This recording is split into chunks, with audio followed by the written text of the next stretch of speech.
आज मैं आपको बताऊंगा रीजनिंग का एक टॉपिक, इक्विलिटी और इनइक्विलिटी। बहुत ही मजेदार तरीके से, बहुत ही शॉर्ट तरीके से और चुटकियों में ये सवाल जो है, सेकंडों में ये सवाल हम सोल्व कर सकते हैं। तो आज हम देखेंगे उसका एक वीडियो, इक्विलिटी इनइक्विलिटी का। तो चलिए देखते हैं शुरुआत से। इसके हम दो वीडियो में चर्चा करेंगे। फर्स्ट जो सिंपल तरीके से चलेंगे, बेसिक तरीके से हम देखेंगे, जो स्टूडेंट्स तैयारी करना स्टार्ट कर रहे हैं उनके लिए, और दूसरा जो टफ क्वेश्चन है उन पे आएंगे। पहला, जैसे मान लो इक्विलिटी इनइक्विलिटी होती क्या है। इनमें दो ही चीजों का रोल है, ये और ये। तीन चीजें आपके काम में आती हैं खाली, ये लेस देन, ग्रेटर देन जो बोलते हैं हम दोनों, और इक्वल। इसलिए इक्विलिटी और इनइक्विलिटी को बोलते हैं। अब होता क्या है, आपको क्या बताना होता है, ये इससे बड़ा है या इससे छोटा है या इसके बराबर है। ये एक नंबर का क्वेश्चन हमारे एग्जाम में आता है बैंकिंग में। तो इसमें क्या होता है, जैसे मान ली दो आपके एलिमेंट है, ए और बी। पहले दो पे चलते हैं, बाद में तीन पे आएंगे। अब इसमें क्या है, इस साइन को यहाँ पे सिंबल को मैंने लगाया, इसका मतलब होगा ए लेस देन बी या बी ग्रेटर देन ए। दोनों चीजें हम दोनों तरीके से बोल सकते हैं। तो ए लेस देन बी का मतलब ए छोटा है बी से, और दूसरे टर्म हमने लिया, मान लो बी, इसको इधर कर दिया सी। अब इसका मतलब होगा B is greater than C, B बड़ा है सी से, या C is less than B, C छोटा है बी से। अब क्या है, ये तो हो गया सिंपल सिंपल चीज है, हर कोई कर सकता है यहां तक। दूसरी चीज आती है इक्वल वाली। अब मान लो मैंने कर दिया a इक्वल टू सी, ठीक है, तो a हो गया c के बराबर। तीन चीजें हमने समझी, ग्रेटर देन, लेस देन और इक्वल, ठीक है। अब तीनों को एक साथ कैसे लिखेंगे वो देखनी है। अब देखना, कोई मान लो टर्म आपको दे दी a b c, ये तीन एलिमेंट एक आपको क्वेश्चन में दे दिया। अब इसमें आपको बताना है सॉरी, इसमें आपको बताना है कि ए बी से छोटा है या बड़ा है, ए सी से छोटा है बड़ा है। ये दोनों चीजें आपको बतानी है, बी सी से छोटा है बड़ा है, ठीक है। तो यहां पे दे रखा ए और बी में आपको रिलेशन पूछा है। अगर ए और बी में मेरे भाई आपको रिलेशन पूछा है तो आपको इस सिंबल पे जाना है। ये क्या है, ये क्या बोल रहा है, ए छोटा है बी से या बी बड़ा है ए से। दूसरा इक्वल वाला बराबर वाला आ गया, ठीक है। अब इसको उल्टा कर दो, इस सिंबल को उल्टा कर सकते हो आप। अब मेन चीज क्या, अब इस चीज को मैं एक तरीके से और लिखूं, मान लो। अब आएंगे मेन मुद्दे पे हम, ये तो इजी चीज है।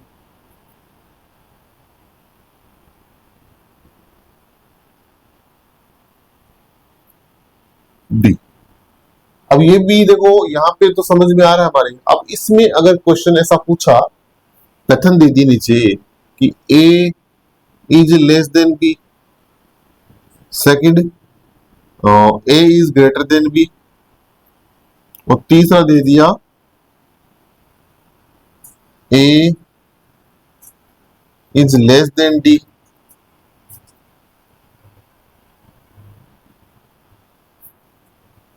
या बी इज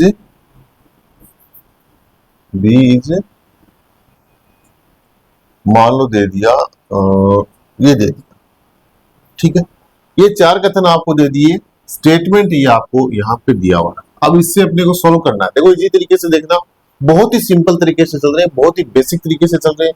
ये ग्रेटर देन, लेस देन बताए, इक्वल टू बताए। अब यहाँ से तो सीधा समझा जा सकता है कि ए बी से छोटा है, बी सी के बराबर है, सी बड़ा है डी से, सारी चीज ठीक है। यहाँ तक बच्चा बता देगा।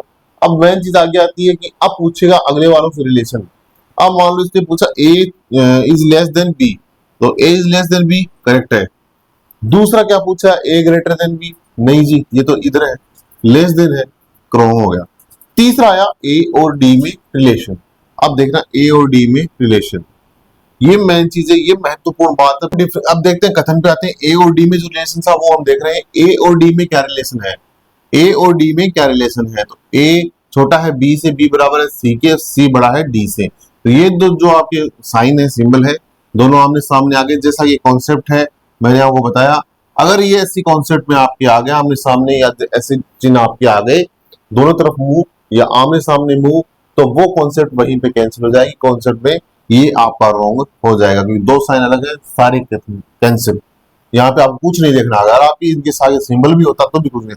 बी और डी में क्या दे रखा है, b is less then d, b छोटा है d से, लेकिन यहाँ पे बड़ा दे रखा है, तो ये भी कथन गलत हो गया स्टेटमेंट में। हाँ, अब इसी में हम आगे देखते हैं, इसी वीडियो में एक कॉन्सेप्ट और देखते हैं। यहाँ पे देखिए, यहीं पे देखते हैं। अब मान लो यहाँ पे इसने ये लगा दिया और यहाँ पे ये लगा दिया। अब देखते हैं इसमें कथन कैसे चेंज होते हैं।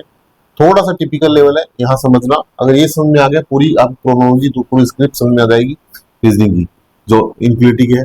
अब देखते हैं ए बराबर डी, ए बराबर डी, ठीक है, और ए छोटा है डी से। ए बराबर डी कह सकते हैं क्योंकि यहाँ भी इक्वल है, यहाँ भी इक्वल है, यहाँ भी इक्वल है, डी बोल सकते हैं। लेकिन दूसरी चीज क्या है, साइन अपोजिट साइड है, तो यहाँ पे ये कथन कैंसिल हो जाएगा अपना, ठीक है। तो ये भी गलत हो गया साथ में, अगर ये गलत है तो ये भी गलत है, कोई सा भी कथन सत्य नहीं होगा।